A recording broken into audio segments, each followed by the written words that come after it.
knows. So this didn't start, this process, neither did we start a few months ago, nor was we ever thinking about not getting this word out. So now, like when we take these, we will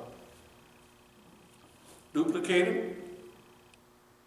And not only these, but we have already far surpassed. Remember, the message here is repetitive.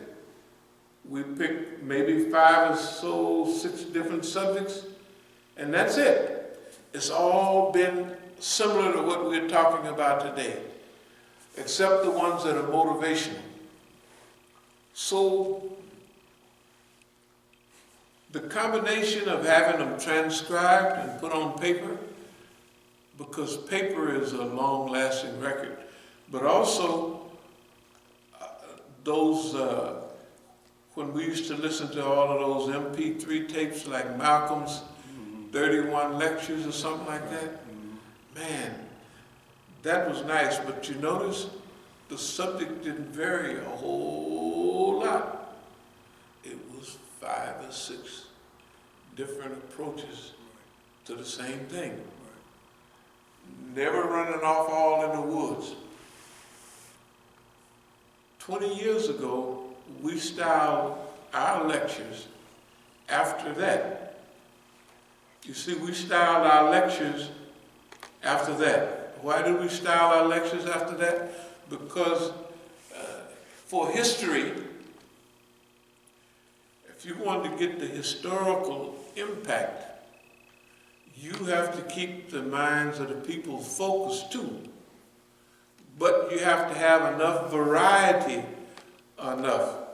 Like our old CDs, we would have a whole stack on Quran and Hadith, you know, that flavor. We would have on management. We still got those, same stacks.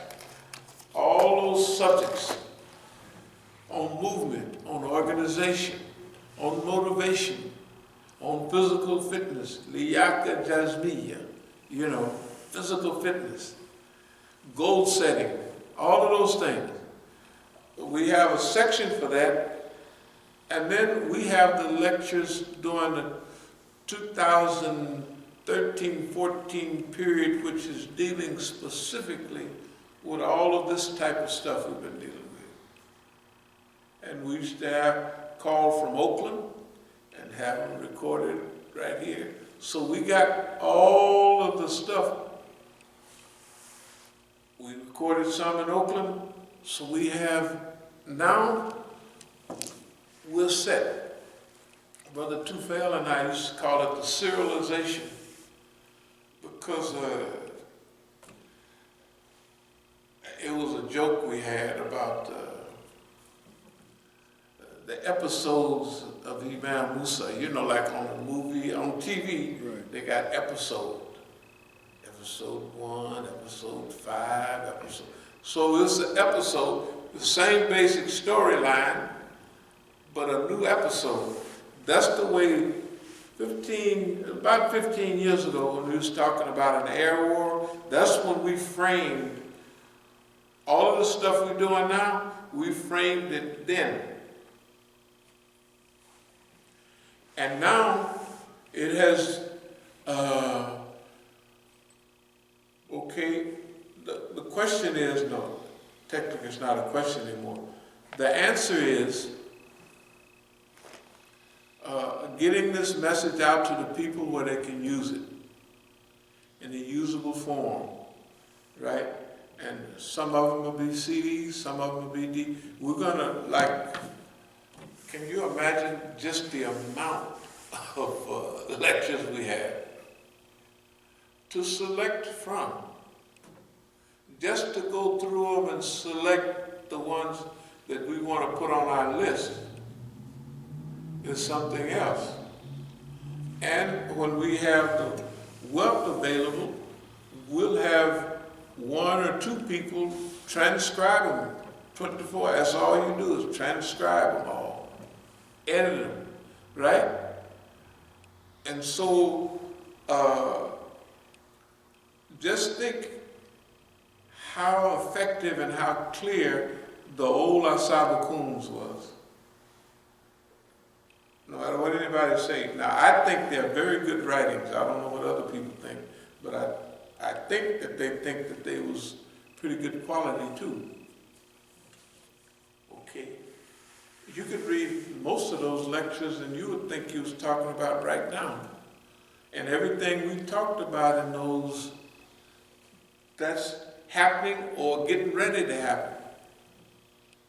You know. Okay, so now, this time,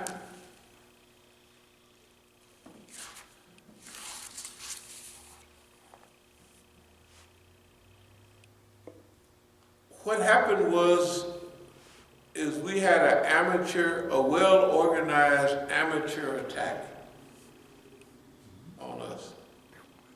Well-organized, well-coordinated. Everybody in it was amateurs. Mukhtar and Khadijah, they're amateurs. I don't care what nobody. They are super amateurs. Abdul Malik and the ones that are the good speakers, and they are also amateurs. They never thought of themselves as amateurs. But just let's be realistic for just a second. This is not arrogance. Suppose you got somebody that's been through the whole movement and made a big point about it. That you know all the black nationalists, the big ones, you know, and you've been involved with them and you supported them. And when you went into exile, you went with where they was. And you leave them a message, okay, if y'all don't want to do it, I'll go over to South America. I didn't say South America, but when we had a meeting, Elders Cleveland, Pete O'Neill, Sekou, everybody was there in the meeting. I said, well, if you're going to have a revolution, you're going to need bullets and da-da-da-da-da. And so it's something about, well, what do you suggest? I suggest we do drug cartel-like and sell a little dope and take the money and buy bullets and buy everything, you know. So whatever it is, you're going to need money. I said, Simon Bolivar was asked what, you know, the great revolutionary down in South America. What does it take to make a revolution? He gave 3 answers: money, money, and money.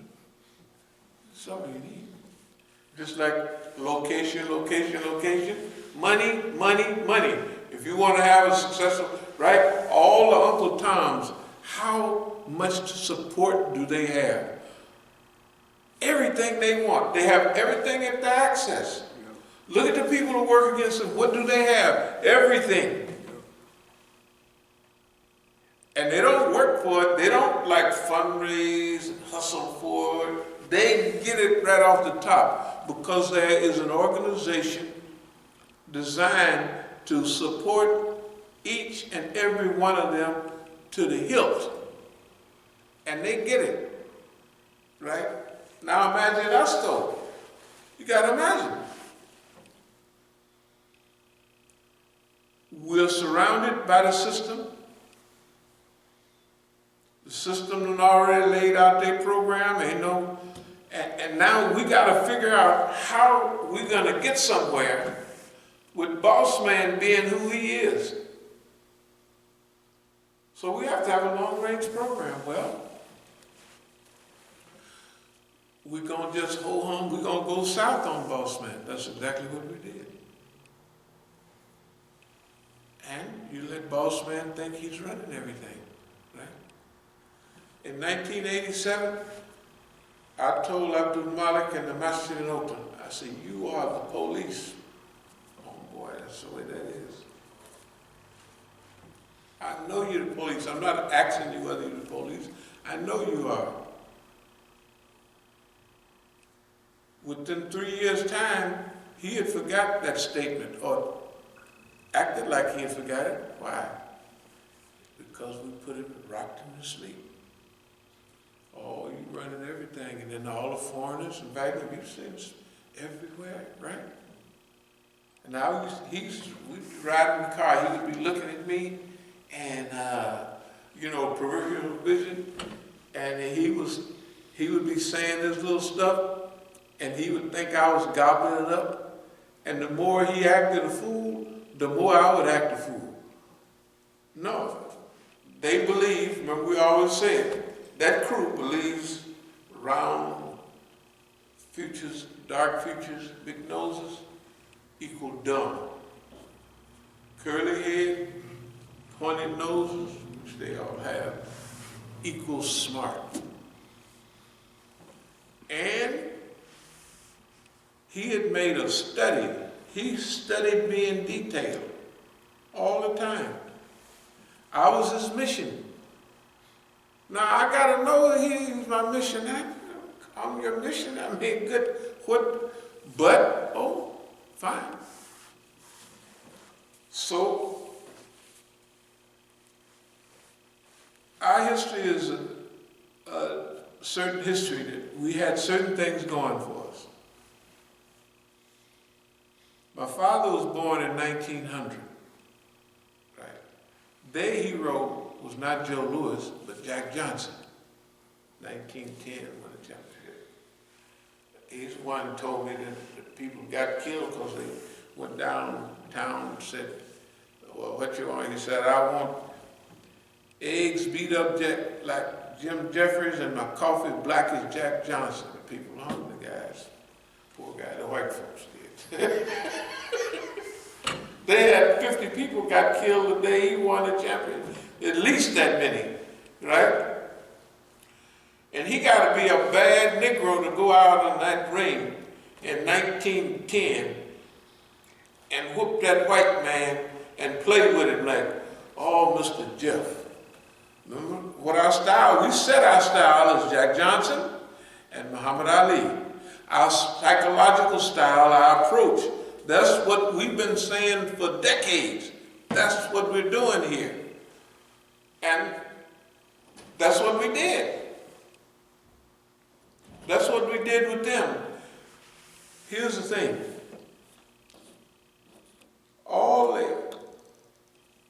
How did our people carry themselves and psych themselves up to deal with the white man in 1910, 1915, and all that? How did they do that? The black revolutionaries only knew the late 50s, 60s, and 70s, right? So they were just like souped up, you know what I mean? Then when they came to Islam, the ones that was lucky, they had those issues to deal with. But when I was a little kid, I sat and listened to my father all the time. That's why the dumb woman was always mentioning my father. Because everybody knew I was my father's favorite. Because how many kids listen to them old people? See, I was young, much younger than them. When I was coming up, my father was way up in his 50s. You know what I mean? He wasn't a young guy. You know, when you're 25, you run around, got a girlfriend. When you're 50, 60 years old, you managing stuff.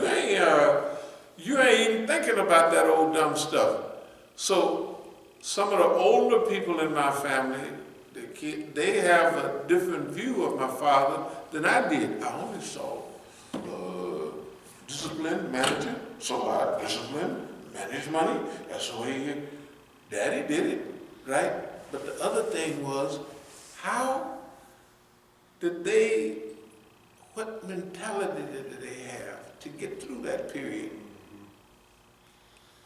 And we were not poor blacks down that we thought we was. We lived like everybody else. But when I went back down there later, I found out that my father loaned money to everybody. That's good God Almighty. And my grandmother was a good businessman. My grandmother was born in 1871. That's 6 years out of slavery. I was 13 or 14 when she died. You know, at least 12. Because I seen her last time I saw her, I was 12. Okay, so I had that period There's no FBI, and nobody in modern times could tap into that.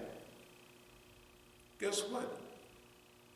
They didn't even know half the stuff. Remember, I tell people, I said, yeah, I just did this to you, boss man, I just did that. They didn't even know. Why? Because all the FBI were modern. And the snitches was modern. Right? Nobody had that third element from 1910. You know what I mean? That era. My aunt was born my father's older sister, she was born in 1898. And I had all of and I used to think of them as old people, but I looked at my aunt in the 1920s. When I was in St. Louis, I passed through and visited them. I said, man, my relatives was good looking. All I seen is just old people like me, you know. They was all old. But I looked at them pictures, I said, man, y'all was jazzy back then, you know, in the 20s and all of that. They was good looking. I said, man, I come from a good looking crew. These people was, but anyway, it was the mentality. It was a mentality. Abdul Malik, Mukhtar and them knew nothing about that.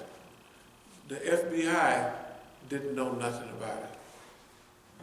So, and wouldn't nobody do that? Like, for instance, Imam Jamil would not, let's not say humiliate himself, but he was too high-strung to, you know, his idea, you see what happened. They just did one or two things and he, you know, they say he did. I know he didn't do it.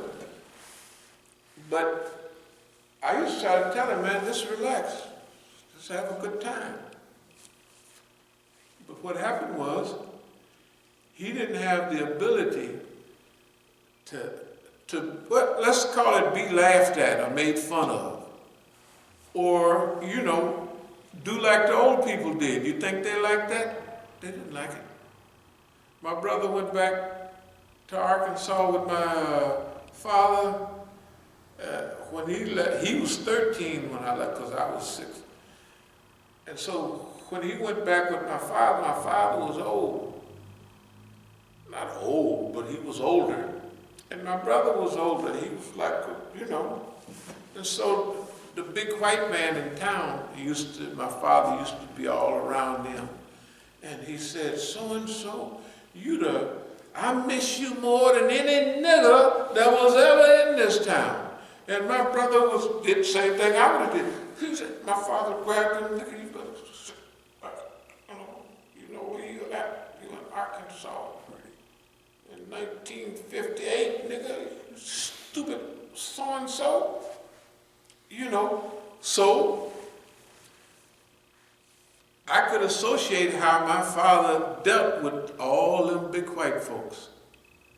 And I saw one of them, the child or one of them big, when the Iranian, remember the Iranian guy was here?